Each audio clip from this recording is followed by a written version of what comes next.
Hello, everyone. Let's wait a couple minutes because Sunil is not here yet.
All right. Good evening, everyone. Good evening, Gwen. Good evening, Sunil. Yeah.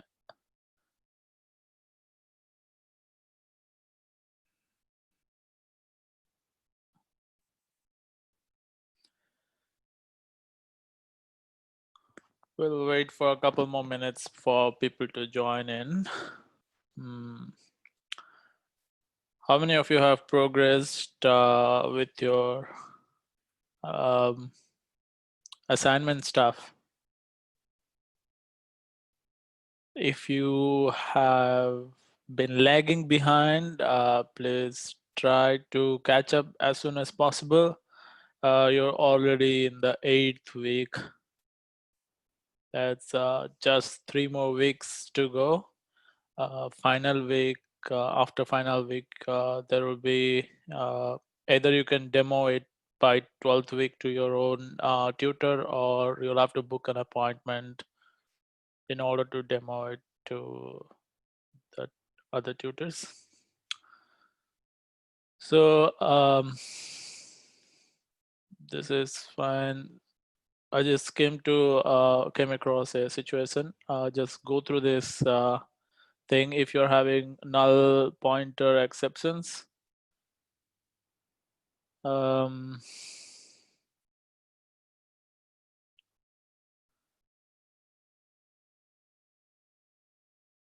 all right, that's a solution provided by Elliot.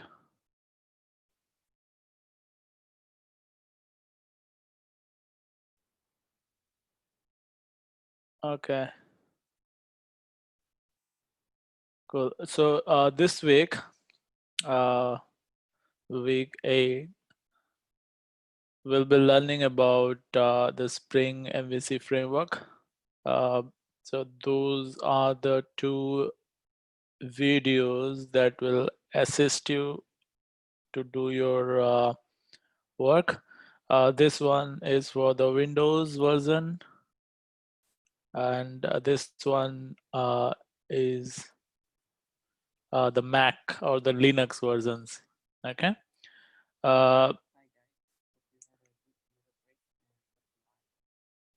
So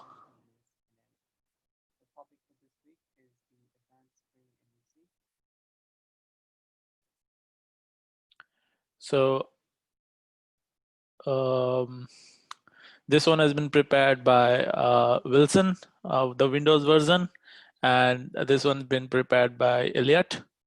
So I strongly suggest you guys to watch both the videos. There are certain aspects Wilson has covered, certain aspects Elliot has covered.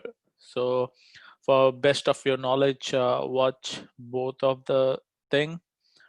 Uh, After I complete the lecture, or maybe in parallel, I'll be also discussing about your lab manual and the course underlying structure, along with the demo of your lab as well.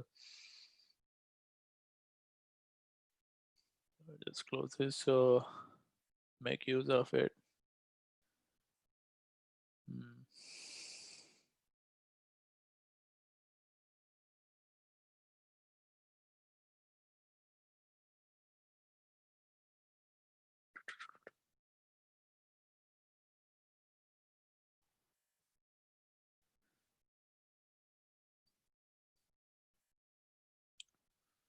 Lecture slides, and that's the studio.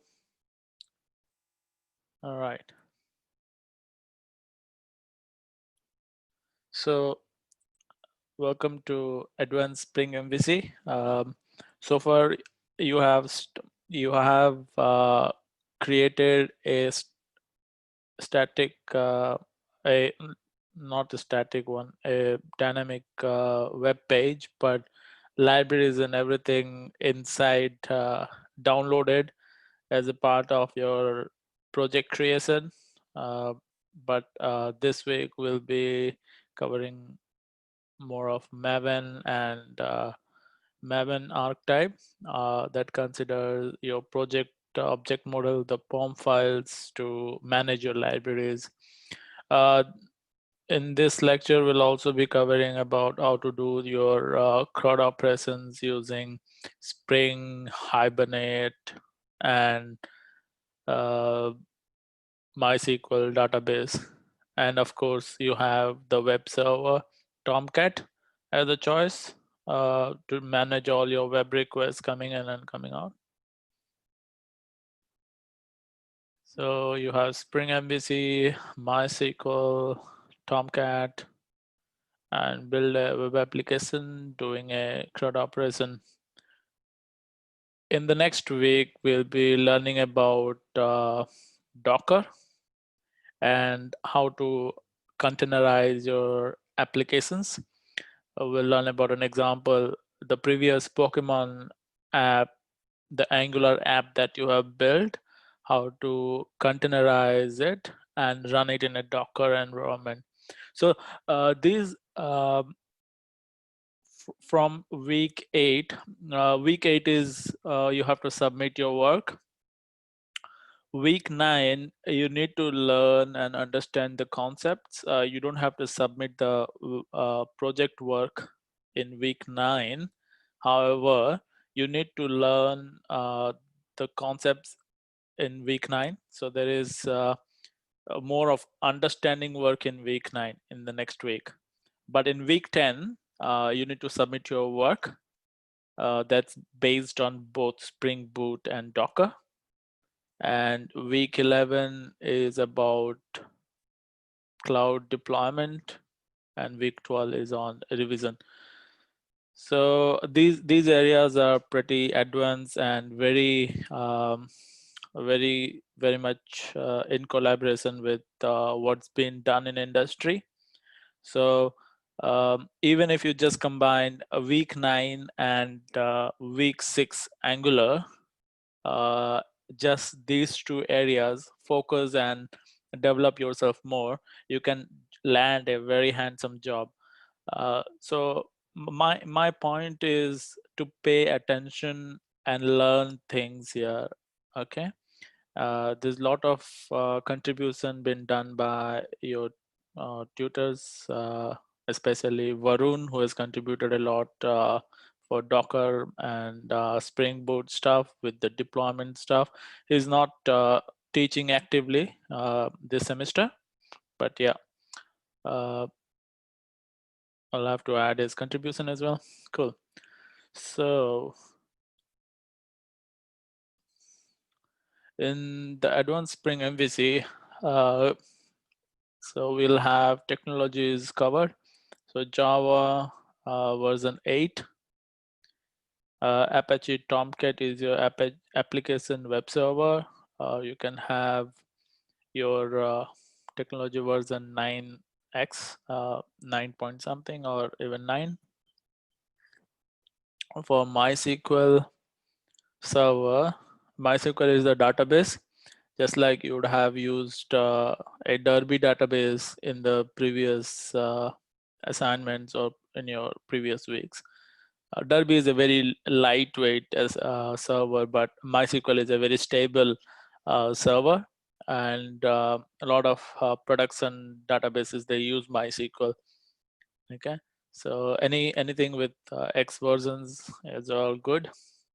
And then I'm using 2018 X for IntelliJ, but feel free to have your latest one, 2020 whatever. We'll be using a stable Spring framework, 5.1.5 or 5.2. So Spring is your web framework. Hibernate is the data persistence implementation framework. Just like you have Eclipse persistence provider. So Hibernate is that framework which will do the data persistence. So when you interact from the Spring framework with the database, so Hibernate stands somewhere in abstractions towards your interactions with your database. So Spring does not directly go and get things from database. Is the Hibernate framework, which abstracts all the database access and manipulation logic. So what Hibernate does is the Hibernate abstraction is pretty beautiful. It is independent of your database. So if you have multiple types of database, uh, be it MySQL, be it Oracle or any other database, Hibernate will, based on your request, object request, Hibernate will create query based on your database server. So if you're querying a MySQL server, it will create the query based on MySQL syntax. If you are querying an Oracle server, it will create queries based on Oracle syntax. Likewise, so Hibernate is that abstractions that interact with your database and data persistence implementation framework. So Spring Data JPA is the Java Persistence API. I think you all are familiar with this. Servlet is the core container to create the dynamic web page. JSP is Java Server Pages. This is your server-side web programming language you will be used to create web templates that would be part of the request response. And then you got JSTL, is a JSP tag library. So JSF has its own tag library, JSP has its own tag library. So this is just to import the tag libraries for JSPs. And then you have a Maven. So remember, when you're building projects in enterprise, the new school of enterprise applications, they will use an advanced tool like Maven or Gradle or things like that to build an executable. So we'll be using Maven for the purpose. So even you can use Maven in multiple ways. So we will be covering quite a few types of Maven build in week. So this is a simple explodable war file that we'll be building in this week. In week 10, we'll be building a explodable, not an explodable war, but an executable jar. So you'll see different ways in which you can use Maven. All right. So this is the central architecture for the week, where you have a web client, which primarily makes a web request to a web server configured with Spring, which is Tomcat. And then any kind of request that it needs to do with the database, there is a database access layer that does that. So the preference choice in the web server is your Tomcat, and the database server is MySQL. Okay. So first is, what is Maven? Maven is a very powerful build management tool that is based on your POM, this project object model file, which is called pom.xml. So this pom.xml is present directly under your working project working directory. Where Maven is used, it is used to build projects, manage dependencies on your libraries, and you can actually use Maven to create documentation of your APIs and request response stuff. Why it is used? The major reason is that it simplifies the build process by superior dependency management that includes automatic updating, managing dependencies on libraries, closures such as transitive dependencies. So if I want one library I want to use a specific library class, and then that library has dependency on other things. So it manages those dependencies simultaneously. So also its ability to work easily with multiple projects at the same time, with a large growing repository of libraries and metadata to use out of the box. For example, you'll be using, let's say, you're using Java E7, right, to create your JSF and web project. Think of an aspect that tomorrow, instead of E7, there is E8, right? You'll have to remove the libraries, add the libraries where if I use Maven for my build tool, I just have to change the reference from E7 to E8. And how I do that is through this POM file. So this is important to understand the role of Maven in building web projects. I'll probably go through this part here.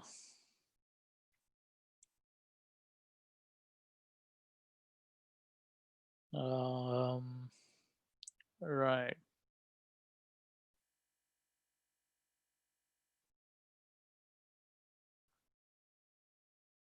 All right.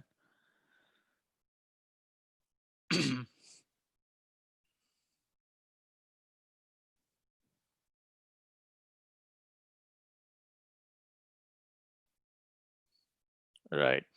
So in this part, if you view this, it will take you to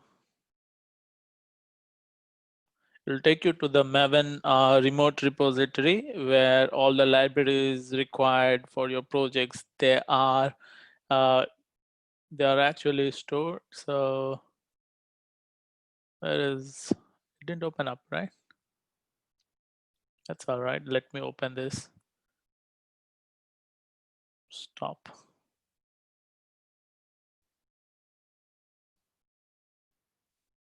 So this is Maven repository. So this is a remote repository, just like when you do brew install something.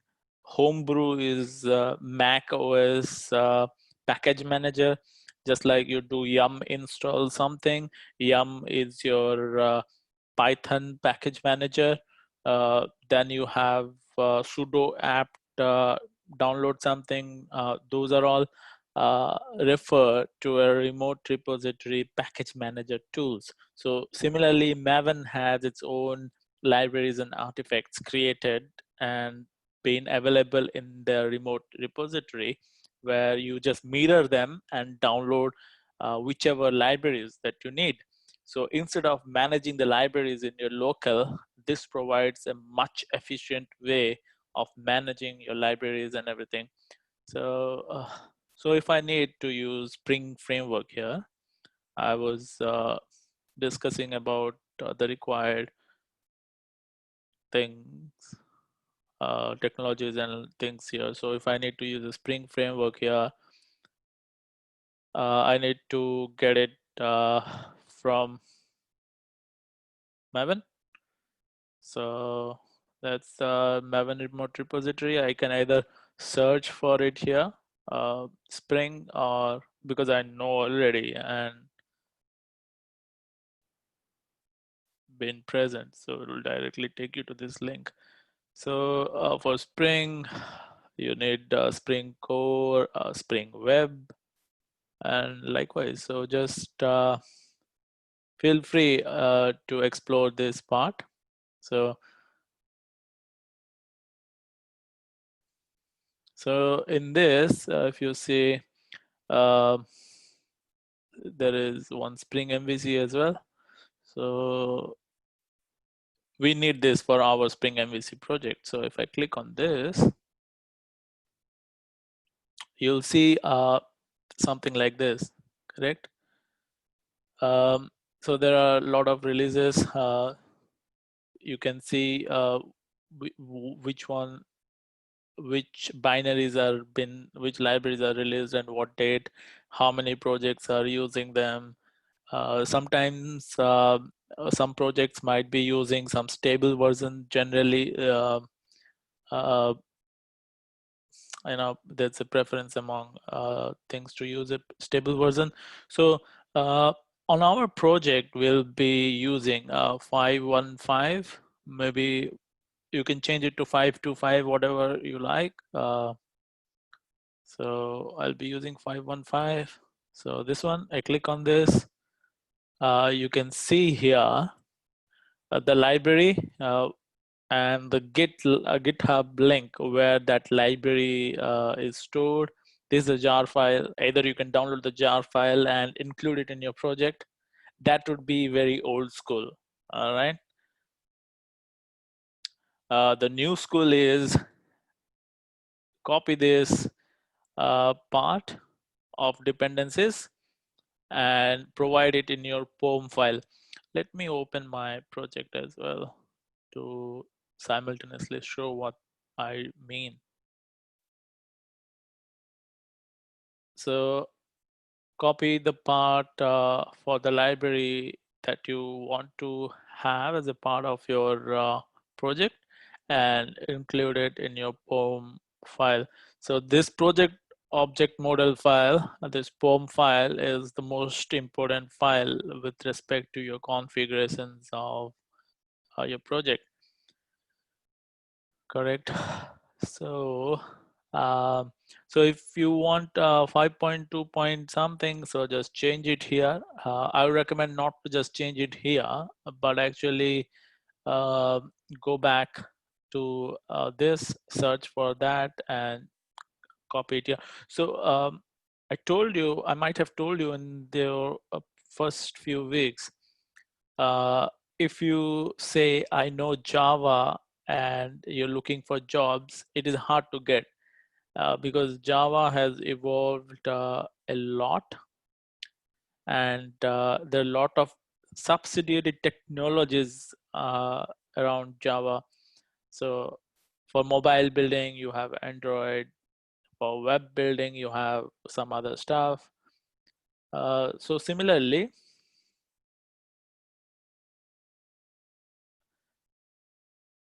where is that? Okay. So similarly, Maven is one of the build tool. There are other popular build tool in the market is Gradle. So if you want to use in Gradle, so there are configurations provided here that you can copy. And then you have other tools where you can use. So for our build management, we'll be using Maven. So there you go. So I just need to copy this and put this in my POM file. So this is my project. I have to have the POM file directly under the working directory, which is this. So when you create a project as a Maven type, it by default creates a POM file. So I'll have to find dependencies, and under dependencies, I need to copy that piece of code. So that was a piece of code, Maven repository. So you see this part is commented. This part is commented, but what you need is this part. Okay, so in this part we have here Spring context MVC. So this is the one. So for web development using Spring MVC, you need this library, and you might be seeing here, instead of version as 5.15 release, have something called as Spring version. This is basically I'm defining this attribute, this key property as a property in my properties. So if I have to get specific version which I have to use it multiple places, I don't have to write the same thing multiple places. So this Spring version is from the properties. Okay, so I'll be using a stable release 515 to do all my work. So for to work with Spring MVC, I need Spring MVC from ORG Spring Framework. And because I'll be using Spring Data JPA, I need the ORM from ORG Spring Framework. And that library, I will get it Spring ORM. And to work with data JPA, I need this. And to work with the Hibernate as JPA provider, we have Hibernate version 541 final version used. I need the Hibernate core one. So once you update this Maven file, it will tell you to download the libraries and whatever libraries been referred will be updated in your external libraries. So that's how Maven works. So if you change it, if you change the numbers here, it will be automatically updated. Cool. So in your Spring project, you'll be also interacting with your database. For that, you need to have a dependency for MySQL database driver. So you need to download this MySQL Java connector and just put this here. This is probably based on the kind of the version of MySQL that you are using. So there are ways you can install MySQL as a database persistence provider. There's been explained how to install and all in your guide as well. There are some additional instructions. You'll find it in this GitHub link. Okay, so if you go down below to install Maven in Mac, if you want to change, you don't have to change, but if you want to change the default port, you can do, but I recommend not to change much. And then for Windows, these are the things how to install, but this is the library. So if I have MySQL as the database here, so cat.bash profile. So I have my MySQL installed, and I don't have to restart and everything every time. So I have that already part of the bash script. So you can take a clue from that. So you can check MySQL present or not. I just have to be in the root user. So sudo switch user to root. Give my laptop password. Now I'm the shell script. MySQL. Okay, so you need to be in the. You can log in using user. Mine is root user, and then provide password if you want to log in. So this is a MySQL user and password. So here I have to provide root pass of the MySQL. Now it will open. So you can see my server version is 8019. So that's why I'm using that specific connector. Okay, but there is hardly much difference if you use any other connector. It should work, but just to be consistent, I use proper. Right, so this is your MySQL database. So this is how you access it through your command prompt or shell. However, for Windows, it's a little different, not much. So you'll have to say .exe minus username minus p in Windows. I just sent you the link and the command for Windows. All right. So once you have that,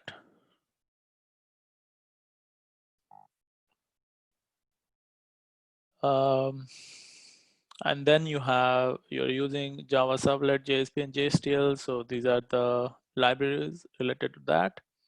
So this is all the list of dependencies. So this is group ID artifact and all you specify it when you create. The packaging is we want to create an explodable WAR file. So it's a web project, so we want a WAR file. All right. And other things are the Maven plugin and etc. etc. This is something which will be by default created. So just have a look. You should be consistent with the things here. Now you're aware of what to change if you have something different here. So if you have 7, you need to change this. Likewise. Cool.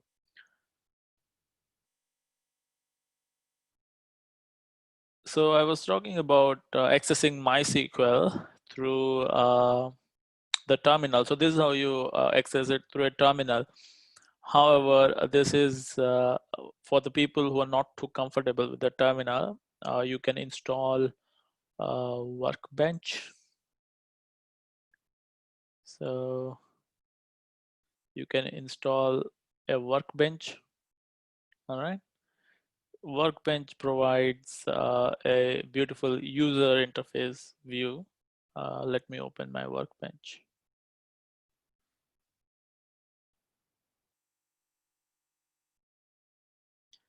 So this is my Workbench. I need to provide my root password, which is root pass. So this is how the Workbench looks like. All right. So this is my schema. Well, forget about it. I'll come to this later. Let me continue with that. Correct. So we have Maven, and we define the dependencies in our pom.xml. So dependencies required for a Maven project are included in pom.xml. After inclusion, please import the package. Once you do this, it will download the required libraries from Maven repository, and you can see them under your external libraries. So these are the ones, core of the Spring framework, web development, Spring Data JPA, Hibernate, a provider for JPA, MySQL JDBC driver to work with MySQL database, and libraries for Servlet, JSP, JSTL, and the plugin bindings for the WAR packaging. Cool. All right, so for configurations to run the project, we have 3 major files. So web.xml is your Spring web configuration file for any web project. You might be aware by this time now, web.xml is the main configuration file for the web project. And then for the Spring, you have dispatches servlet.xml. I hope you remember things from the previous week. We haven't forgotten, right? So if you specify your dispatcher servlet, by default the name is dispatcher. In last week we changed it to hello world something, but we'll be using the default dispatcher one. And then you have a persistence XML. The purpose is to do the JPA configurations to map your entities into a database schema. So remember your database schema. So here Pokemon DB is a schema, whereas Pokemon is the name of the table. So you'll have an entity called Pokemon, which is a model Pojo class. your program, your persistence provider will be able to create a table if it is not there, but it will not create the schema for you. The schema, you'll have to create it.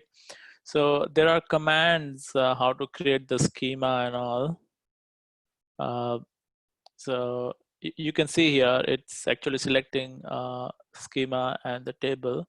So if I'm in my terminal, I can use, because it's already created, I can use my schema and use that database space. But if it is not created, uh, you can run some commands to create them. So before you run your project, you need to create the schema. And all right, database pre-run config. So if you go there, it's not mandatory to create a table, but schema has to be created, and table can be created by Hibernate if not created. So this is how you create a schema. So whatever your password is, you provide that password. For me, it is root pass, so I say root pass. So then you can do create table Pokemon DB. So if I go here, so here there are three schemas: sys, sales, and Pokemon DB. If I want to create one more schema, I just say create schema and XYZ DB. Okay. Now, once I've created that XYZ DB schema, I can change to that schema. So I'll say use. So you can see your thing here. It will take a while to refresh, maybe. Refresh all. So you can see this XYZ DB got created, but there are no tables in it. So this is what I was talking about. So I have Pokemon DB schema created. So I'll just say in my terminal, so use Pokemon DB. And now it will say your database has been changed. Cool. So that's how you use your terminal. If you're not comfortable with the terminal, you can use your interface. All right, so vice versa. Cool.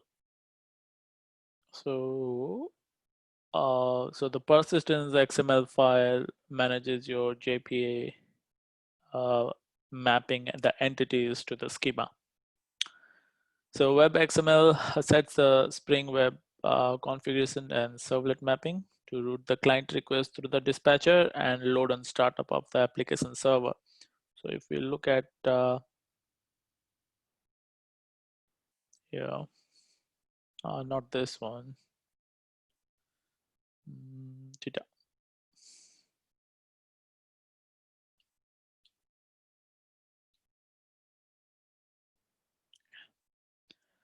So on your project structure, you have web XML.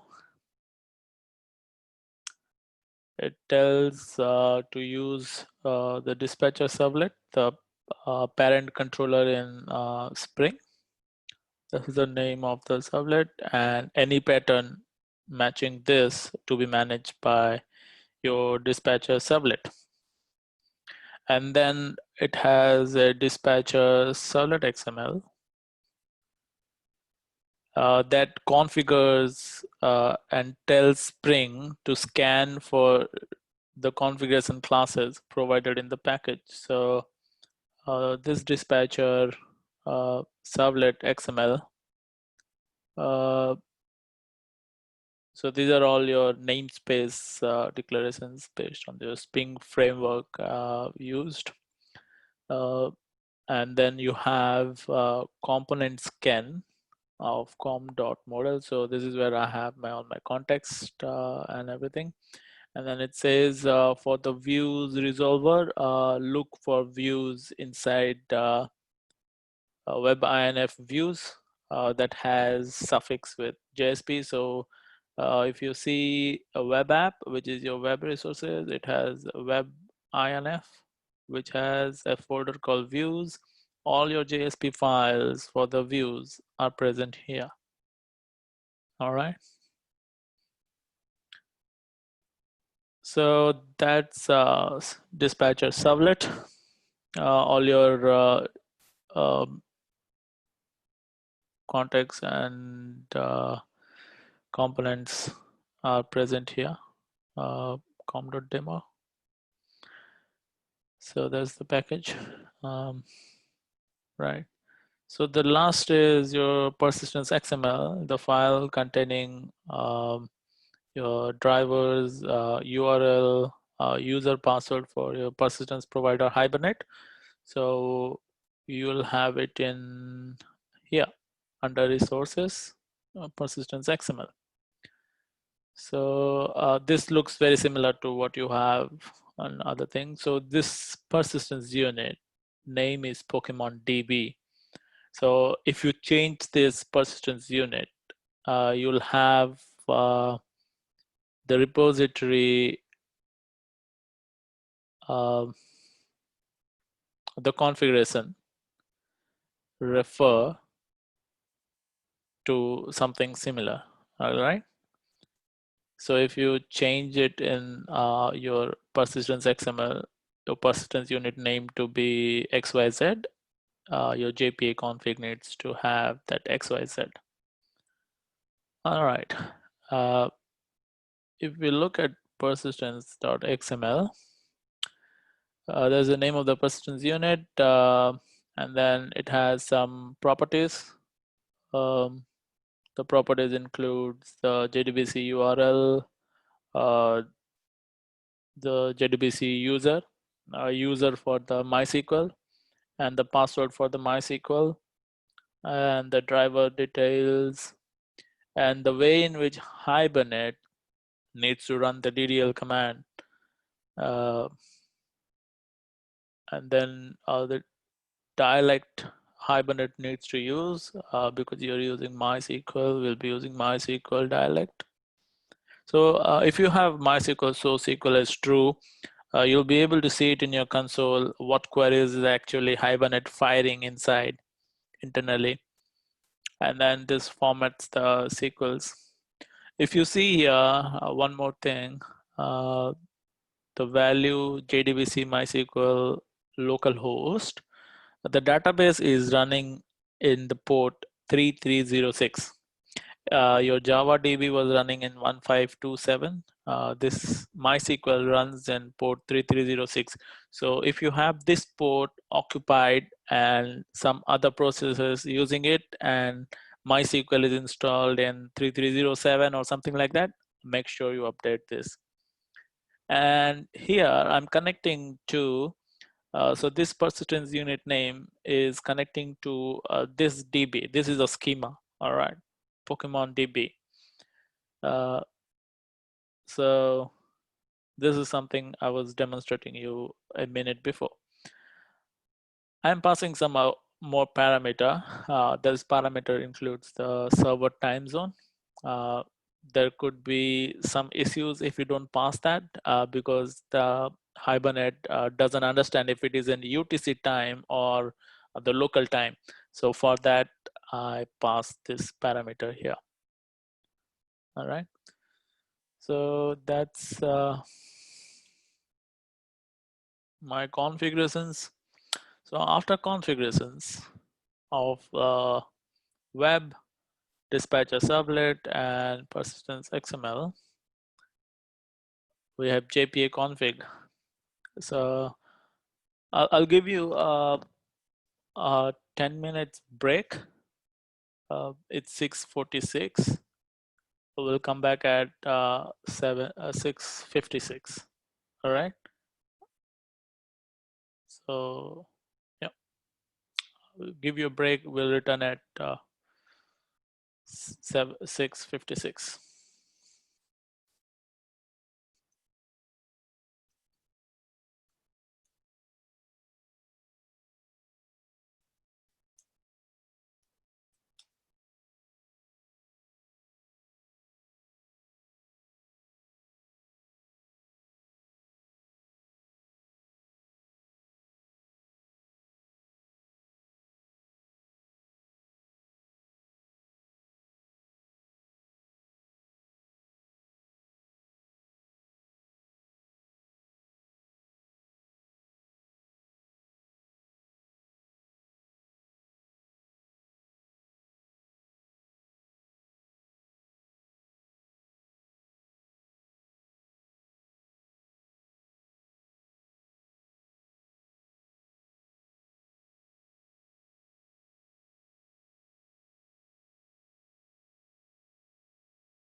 Alrighty, let's welcome back. So this is the table of contents. So this overall architecture, prerequisites, the steps for the Maven project, configuring Maven project, managing the structure. So after you have created your project, there's something attention that you need to pay is to manage your structure. So you need to open the module settings and change resources. So you have source folders under main.java. So it will look like this. Similarly for resources, you click on the resources folder and make it as resources. So these changes you need to do managing the structure. Right.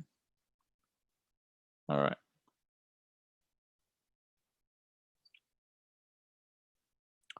Cool. JPA config. So this is your JPA config. JPA configuration class will have an annotation at the rate configuration. So at the rate configuration is Java based configuration indicating that the class can be used by the Spring IOC container as a source of bean definitions. So in your dispatcher servlet, you have mentioned the context scan packages, right? So where it will scan for different configurations. So this JPA config is annotated with at the rate configuration, which enables the Spring IOC to scan it as a source of your bean definition. Instead of defining your beans individually, which is old school, we do it on the fly by annotating the classes. The Spring at the rate configuration annotation is part of the Spring core framework. Spring configuration annotation indicates that the class has a bean definition method. So Spring container can process class and generate Spring beans. All right. So you might have seen it has enable JPA repositories. I think it should be there. Yeah. So enable JPA repositories. This tells the Spring Data JPA to look for repository classes in the specified package. So com.demo.model, look for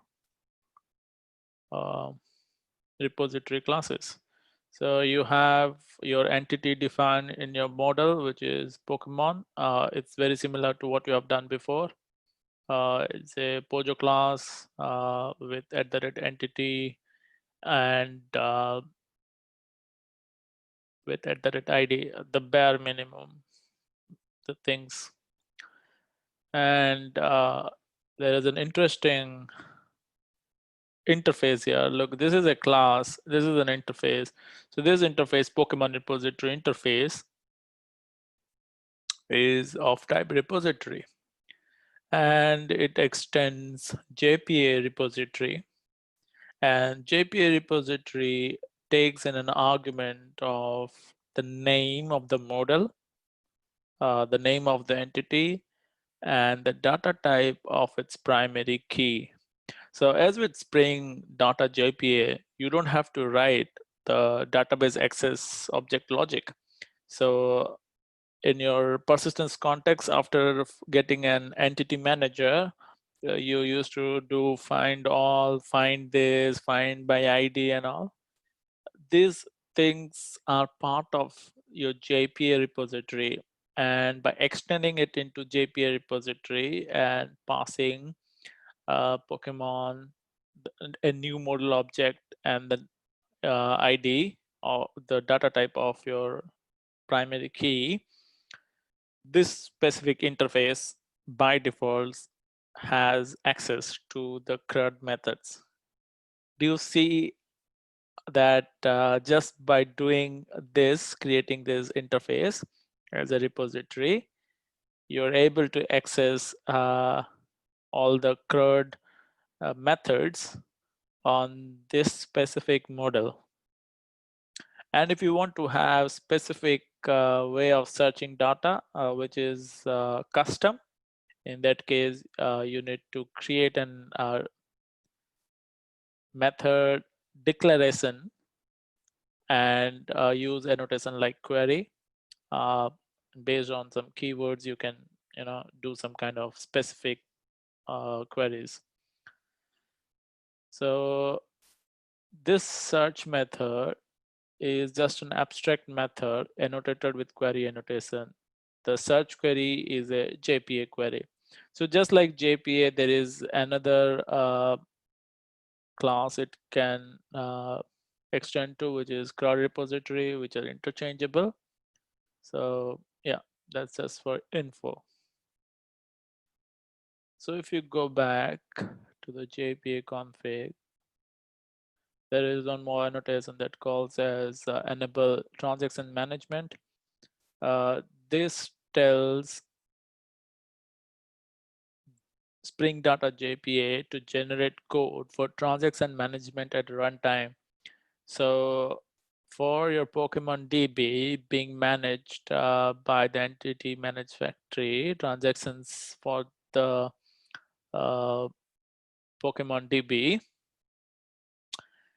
the code that is required for to manage this Pokemon, these CRUD methods, the Spring Data JPA will generate the code for transaction management at runtime. Okay, so to enable Spring Data JPA, we need to create these two beans, which is present in your JPA config. So the first method, right? So the first method creates an instance of entity managed factory to manage the persistence unit Pokemon DB, and the second method creates an instance of a JPA transaction manager for the entity manager factory created in the previous bin. All right. So next, so this is a configuration class, and then you have entity repository interface.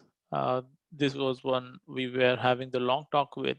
So if I have maybe if I want to have something related to like what we did for properties, if I want to have that, I would probably add a property model here and property repository.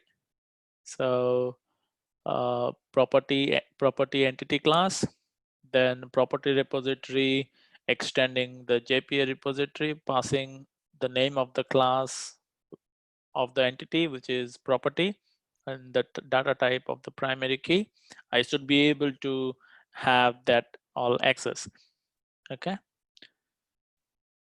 Right. So I don't call this database access logic of Pokemon repository directly. I use service methods to call the Pokemon repository. So in your Pokemon service, this is a service method. This annotation tells that transaction annotations. So @service is a transactional annotation, and all methods will be intercepted by the data JPA for transaction management. Okay, so this is @service makes it a service method, and @transactional enables to be intercepted by the Spring Data JPA. So here you have auto-wired Pokemon repository. If you have, I was giving an example of property. So you'll have property object, property repository, and property service. Property service to have an object of referring to the interface property repository, just similar to this. And here you have your database access logic implemented. This is a service class. This is something very similar to that of your EJB in your Spring framework. So in Spring, it's so just like in JSF and EJB, you had EJB to access database logic by making use of the persistence.xml. Similarly, here, in your JPA config and Spring, you use the Spring Data JPA to use Hibernate in order to access database. But it's a service class that calls the repository methods. So service class is like that EJB, which then calls the repository methods provided by the JPA repository. So I have auto-wired an instance of Pokemon repository. It can be something else. If it is a property, it will be a property repository. If it is a customer, it's a customer repository. Anything that you want to extend. So that repository will have this save method, find all method, find ID method. So these are implicitly present. You don't have to explicitly define it. All right. So that's what it's been said. You have access to these methods once you extend JPA repository, and you auto-wire the repository class in the service. So service is like EJB. You manage all your logic and everything. So once you return some data, you get some list of Pokemons. You want to do some filter on it, you can still do. You want to manage or do some kind of logic, you can still do. So this contain very basic definitions and everything. Nothing much custom except this part. So this part is this search functionality is not implicitly provided. So I created this extra method. So in the repository, I created that extra method. I declared that method in the interface and provided what query to be executed by the Spring Data JPA. All right.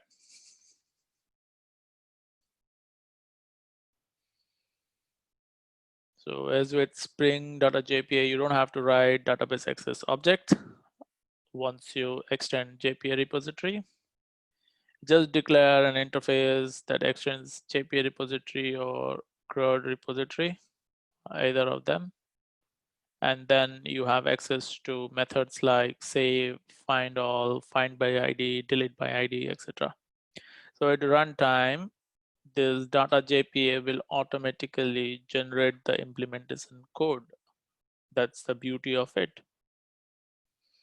And once this implementation code is generated, it will Hibernate will use that to create the actual query behind the scenes.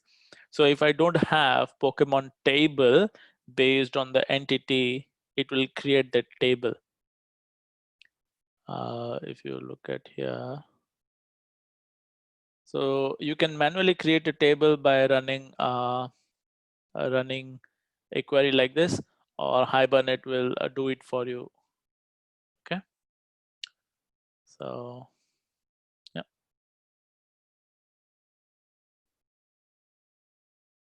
So all the source code for this is present in the GitHub. It's provided to you, so you can access the GitHub. All code is present there. You can make use of it. If you want to copy paste, I recommend not to copy paste thing from the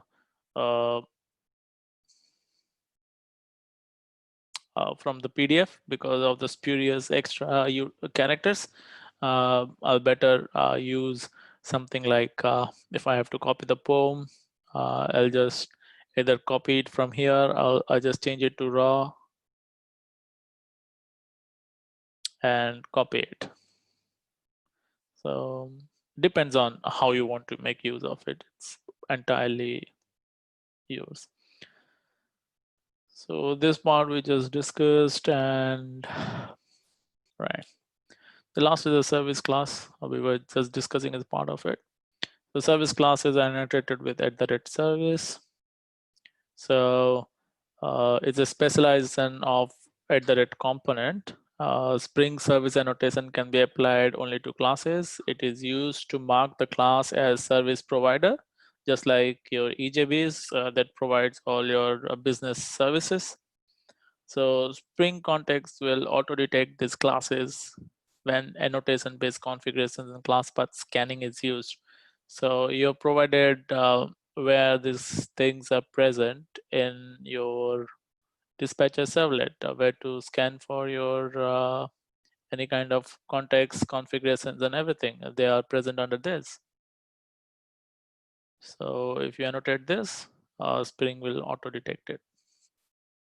So the kind of concepts being used in Spring, IOC, auto wiring, and dependency injection, it's pretty core. So try to understand these concepts better. And then you have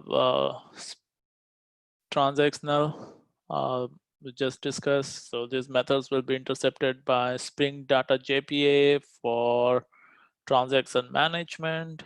So the code will be generated at the runtime.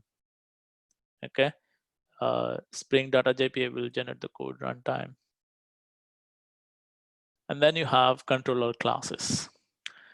So this controller classes handles all the requests from the client. I think you're familiar with this annotation from the last week. So a controller classes handles all the requests from and to the client.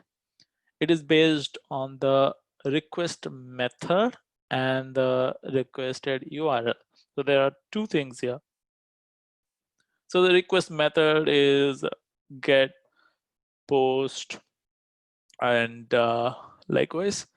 And the path is in the request mapping, the value is the path. Okay. All right. @controller contains the business and the navigational routing logic of a application. So you have dispatcher servlet as your parent controller and controller classes as more like navigational controller. These controllers are very similar to that of your managed panes. If you remember, we discussed this in your last week, week 7. Right. So front controller is your dispatcher servlet, and these individuals are more business and routing logic of an application.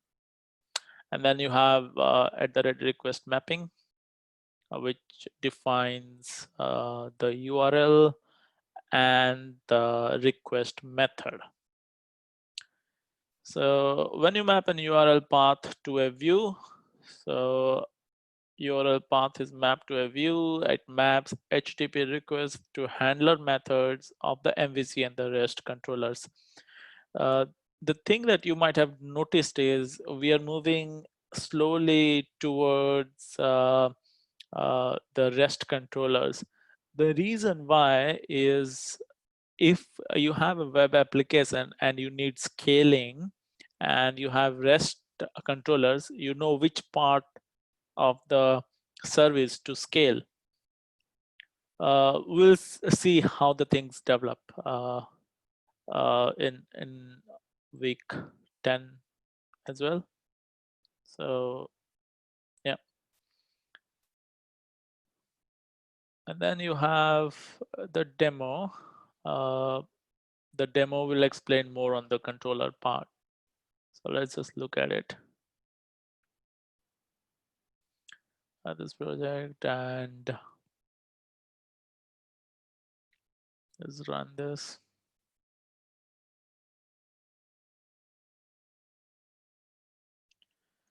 So this is my application server. It's starting up. So when it does its build, you'll see all the class file .java files compiled, and you have equivalent class files generated, right? So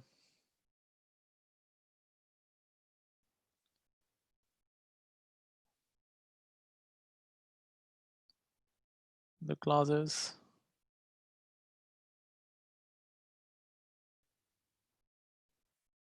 required libraries. So this is the target that has to be deployed across the web server, which is Tomcat.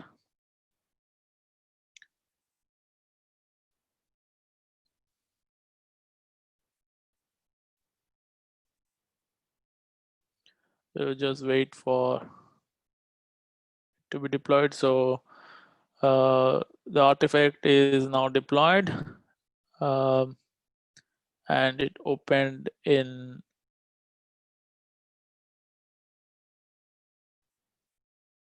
one of my other Chrome tabs in my other screen. So I'll just copy that and put this here.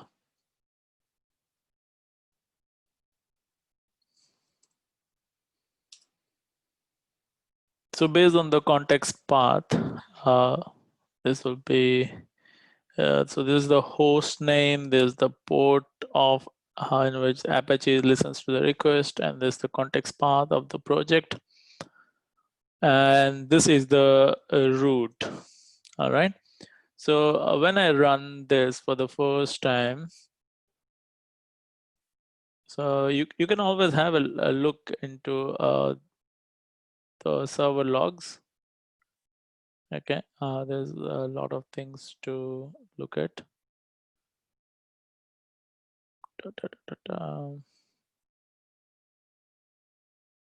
Right.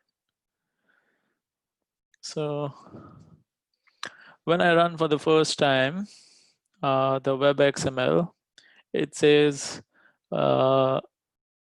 this is the URL pattern that will be mapped by the dispatcher, and the first file is the you're serving the root first.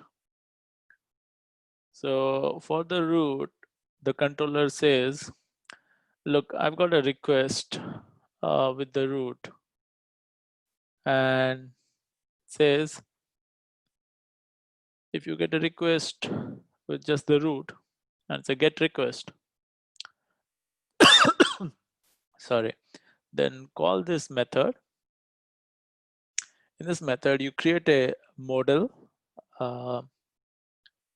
This model is more like to hold the attributes, just like your manage pin used to hold your attributes. So we have a couple of type, model, model map, and model and view. So we have used model. So we'll see how it goes. So we've created a model. In the model, we have we're returning the view as index, all right? And in that model, which is like holding up the attributes of your page, you created a message, which is hello Spring MVC in Maven. So this is what you did in week 7, okay? And the view was index. So I have index.jsp. Index.jsp will be rendered here. So you can see the title, hello world. And then you have a message attribute being set in the controller model, this message.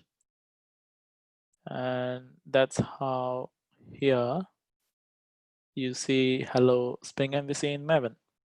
And then you have 2 links.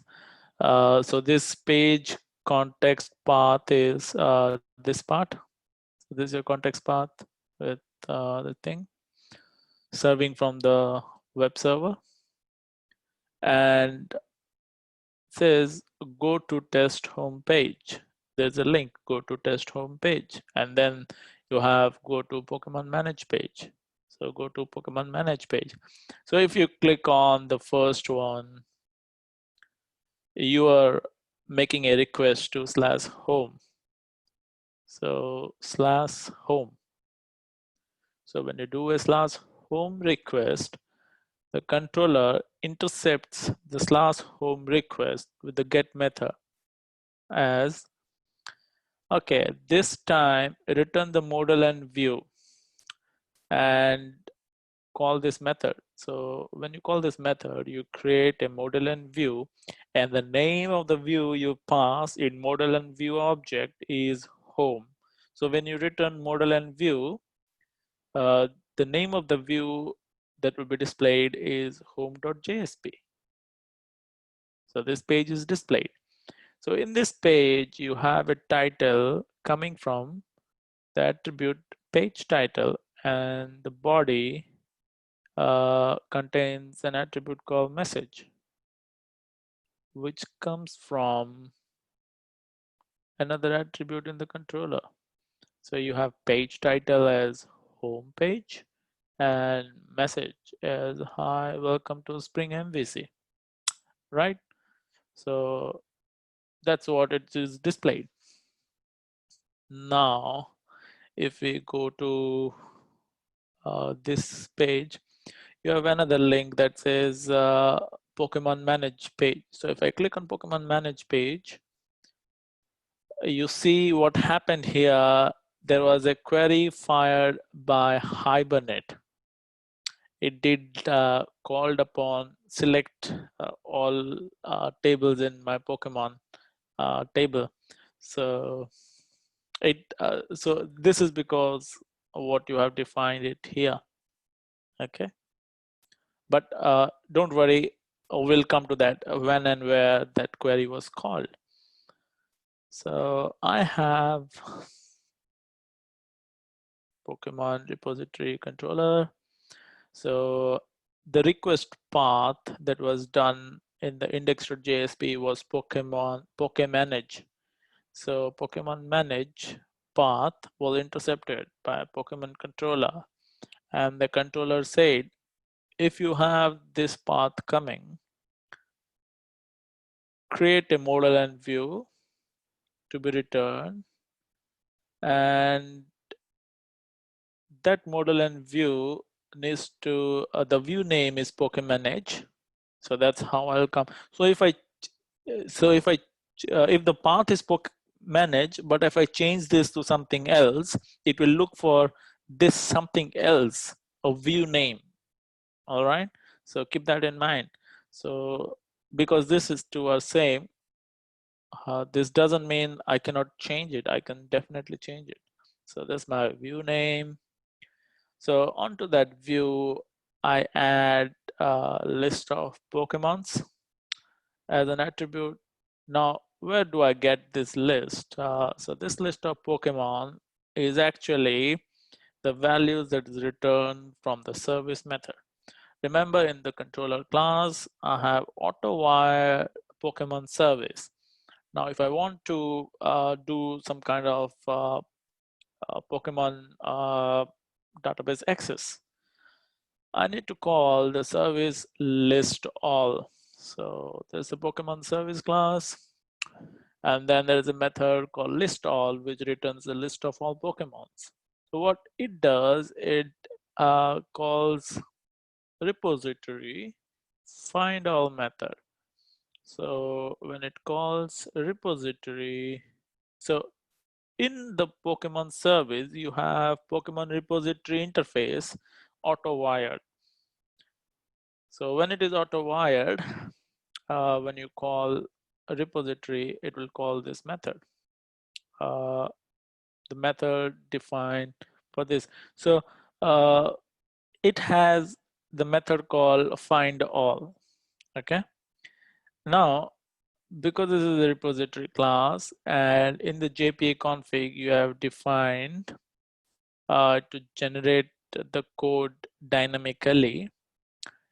Based on that, it will do select star from Pokemon. Okay, it is find all. So when you did that select all, you don't have to define it. It is implicitly done. You don't have to explicitly do it. it calls and the Spring Data JPA triggers queries, and then because Hibernate is your persistence implementer, Hibernate will call upon the table and run a query like this. Select star from Pokemon. So whatever data you have, if you're not happy with the terminal, you can use your thing here. So just do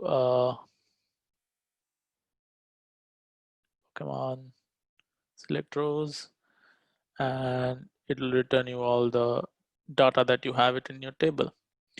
So this is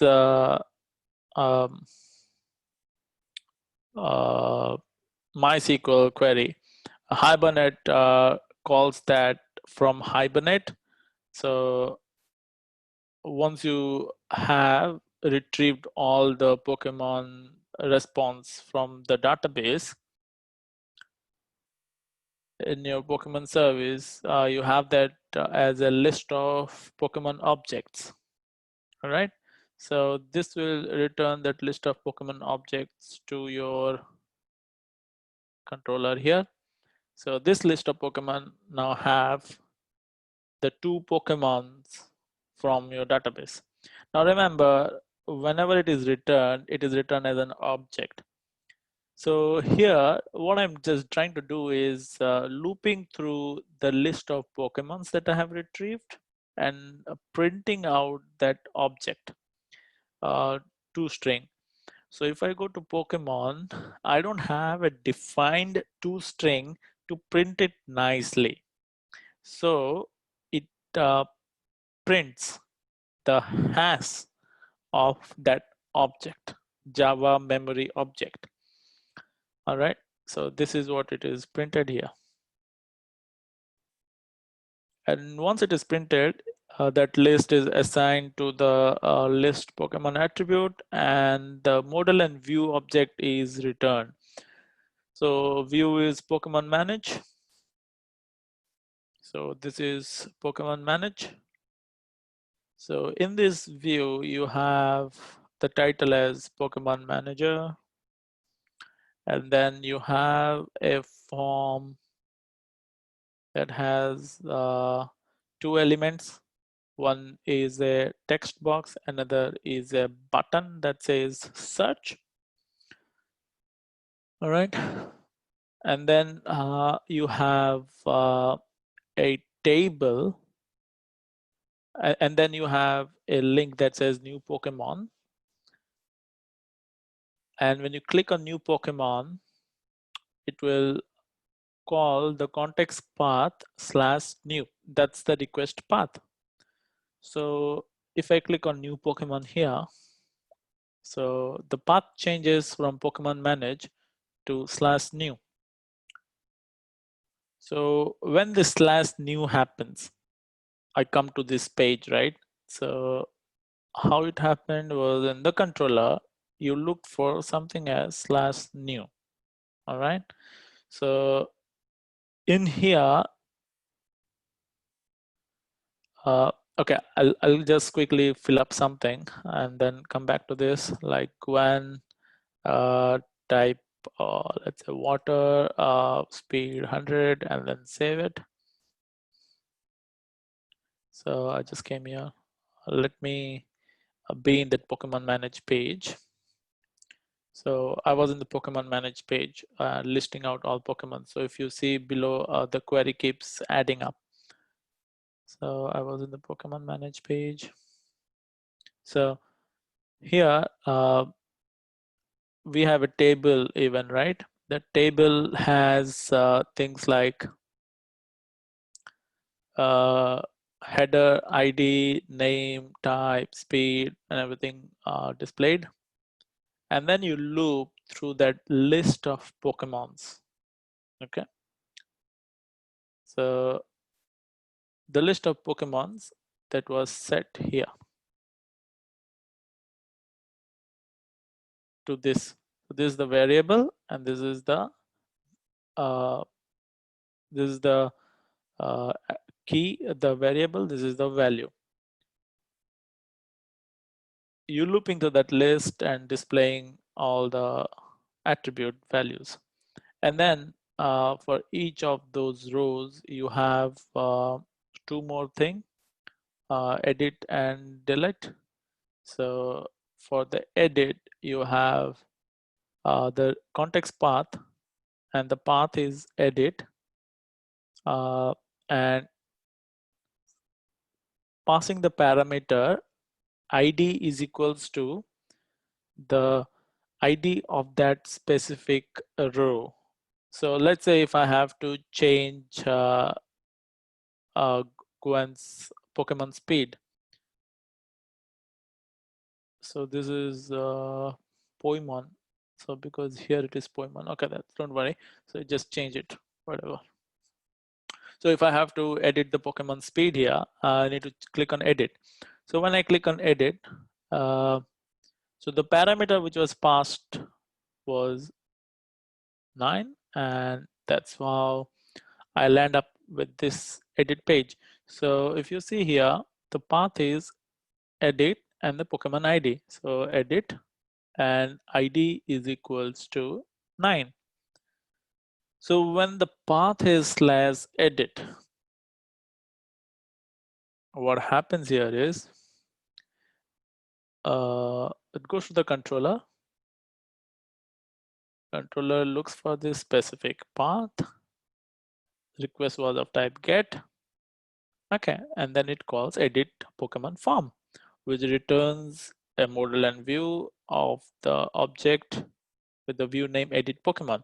So edit Pokemon page will be displayed. But before you display that page, you have you do pass the ID in the request parameter and get that specific object related with that ID from the Pokemon service and assign it to this Pokemon object. And you pass it as an attribute called Pokemon. So when you go to edit Pokemon page, you have the model attribute Pokemon, and you have attribute of the Pokemon, which is ID, and then name and speed displayed. Okay. One more thing is that here, if I change this from water to, let's say, fire and save, I'm in the home page. So what happened was that for that model attribute Pokemon, when I clicked on save, the type of request I made was submitting a form, which is of type post. And what I did was call the method save. So HTTP method was post and save path call was save. So in my controller, I have to look for the path called save, and the type of request was post because I submitted a form and I wanted it to be submitted as a post. So post and path save, I land up upon save Pokemon method. So in this, the model attribute that you have set here, Pokemon, that is submitted as a part of the form. So you have that object and then you save that object. Because you have not changed the ID, the specific object, when it is saved, it updates it. Okay. Now it is after updating it in the database, it is saying, okay, go back to root. So it is redirecting it to root. That's why after saving, I landed up in this page.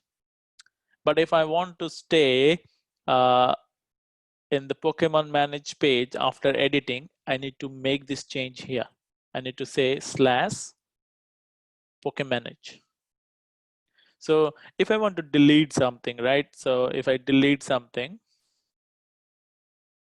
I remain in the same page, because once I delete, I redirect to Pokemanage. So I stay in the same page.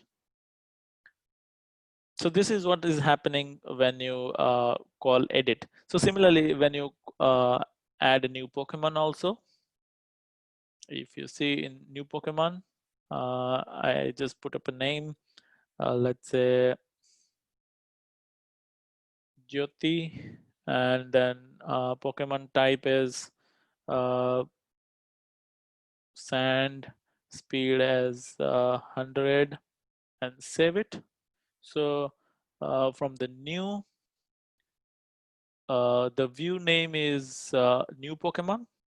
So when the path was new, the view that was displayed in that path, so when I click on new, the path is new. The page which is displayed is new Pokemon. Okay. So in this new Pokemon, I create a type map with string, and string as a key, object as a model, key value attribute, or a map. And then I created an object, and I update the object with the model and return to the new Pokemon page. So currently the object doesn't have no values. So when you are in the new Pokemon page, you have no values there. But once you fill up some values, let's say Sunil, water, and speed 10. Once you put up some values, those have been assigned to your attributes of your Pokemon.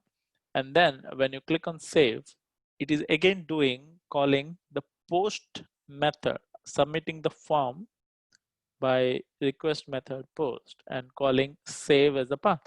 So once I do that, it will again call the controller save and type post. That's why it is again redirecting me to this home page. So once I click here, I can go back here.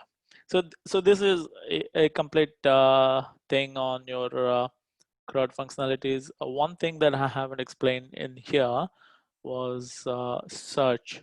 So if you see in your Pokemon Manage page, so this is a form, but you're calling the get function of the form, and action is search.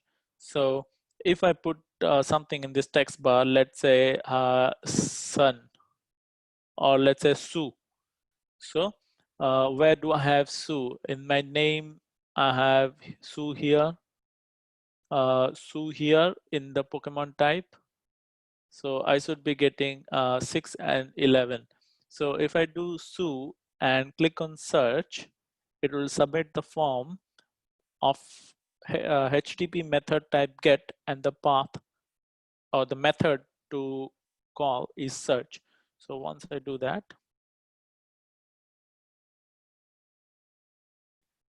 so when I do that, it will go to the controller, look for search. So look for search, and request method type is get. So in that method here, the value that was placed in that keyword was keyword. So if it is a get, it becomes a request parameter. So it becomes a request parameter here. So I get the request parameter keyword, which I have put in as Sue, and this is the path, because that's an action that I'm calling. So this path will be requested to the, will be mapped to the controller, and in the controller, it will look for the request parameter called keyword, which is Sue, and then it will pass Sue into the Pokemon service search method. Now remember, this search method, I told you it was a custom method, right? Because JPA provides find by ID, find all, delete by ID, and save. It doesn't provide search anything. So this custom search, what it does, it calls Pokemon search method. In the search method, I pass a keyword, and what it does, it calls the repository search method by passing that keyword. In the repository, I have declared, I pass a parameter called keyword there, and the specific query gets executed. So it looks from the Pokemon table. If the name matches with the keyword, type matches with the keyword, or the speed matches with the keyword. So anything that matches, so you can see the same query Hibernate is executing here. Okay. So it changes the case.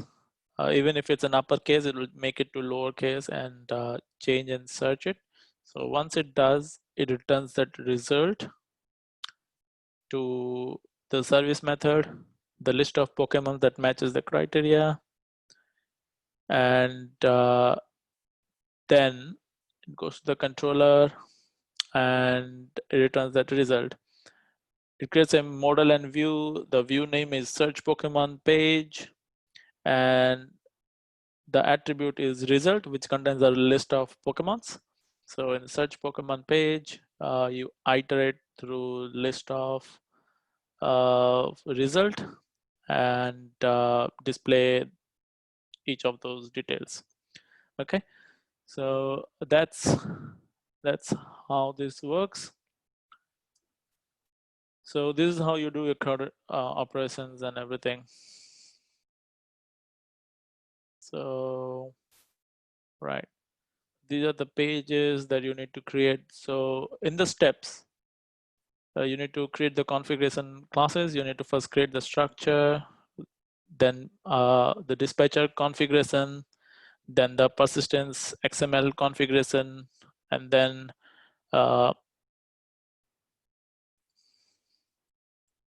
create the JPA configuration class, and then you create the model classes, and then you create the entity repository interface, then you create the service classes, and at the end you create the controller classes.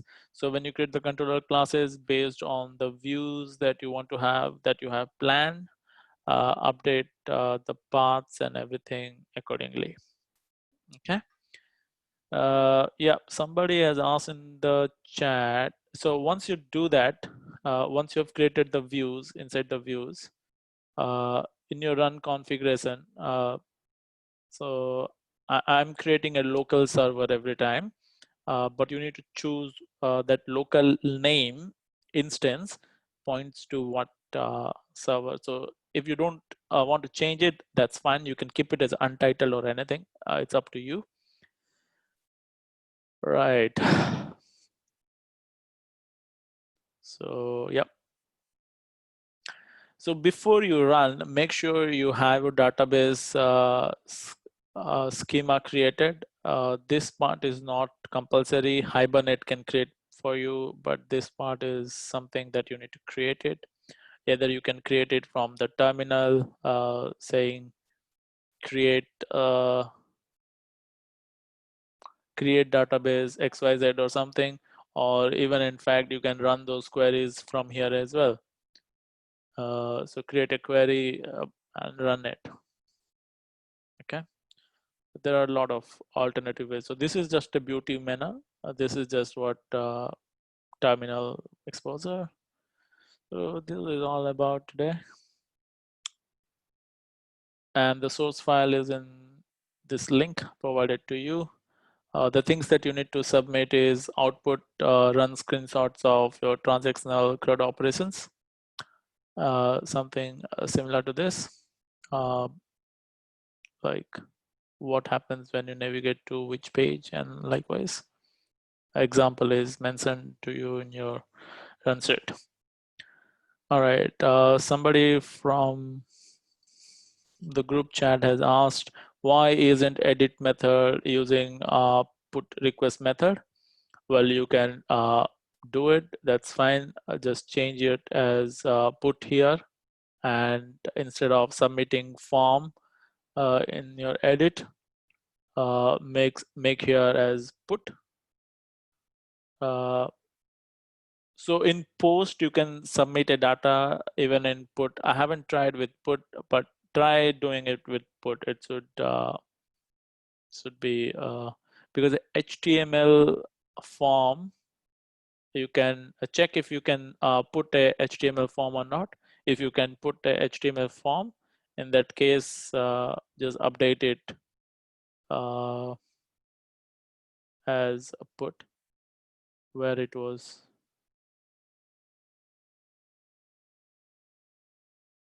Right, so try to see if you have HTML form put or not. If you have, then you can change it, because request methods does support get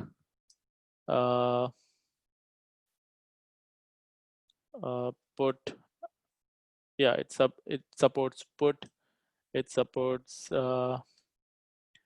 all these kind of HTTP methods. Okay. Cool. Any other questions?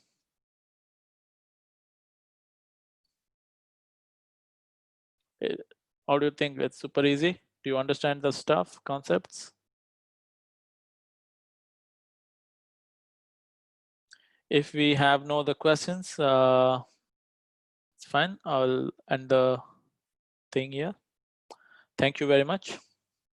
Have a good evening. Thank you.